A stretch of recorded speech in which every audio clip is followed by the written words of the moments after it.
Christ. Petot. Petot. Meron akong kaibigan, good friend.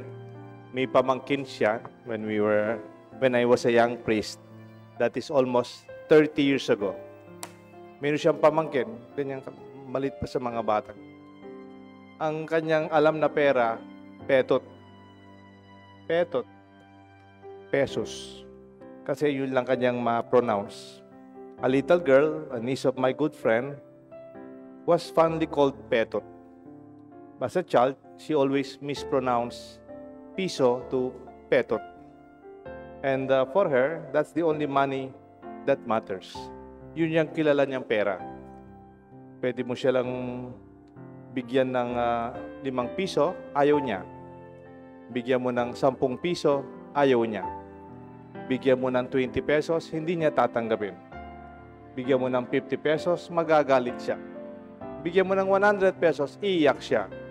Sasabi niya, Petot, Petot, Petot. Of course, she would only recognize and appreciate Petot. A single peso, 1 peso. And she would refuse the rest money that is offered to her. Maybe for her young mind, that is the only money and a gift that she would appreciate. Yun lang yung abot niya.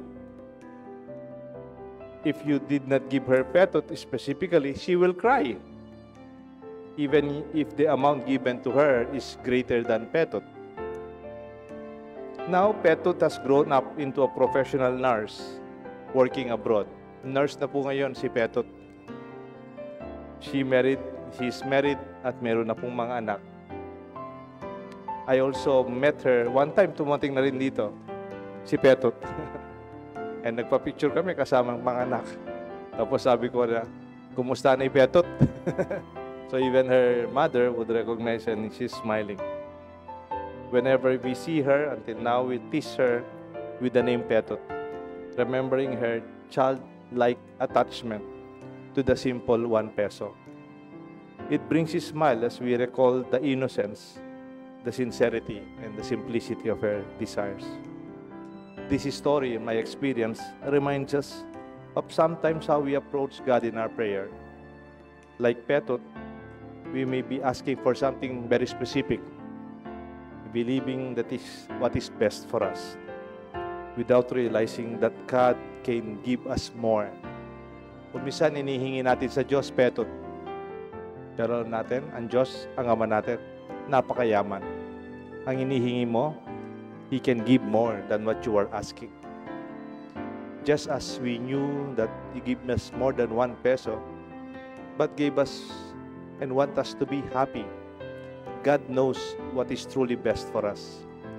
Sometimes answer to our prayers in ways beyond our own expectations, our own timing, and our own measurement. He gives not just what we ask for, but what we truly need.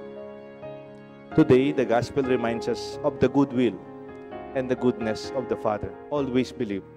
Parati kayong maniwala. Mabait ang Diyos, mahal tayo ng Diyos, at alam mo, higit pa sa inihingi mo, mabibigay niya sa iyo. Far more than our prayers, our own wants, our desires and dreams. Far beyond our own imagination, the Father can give His children more, far more.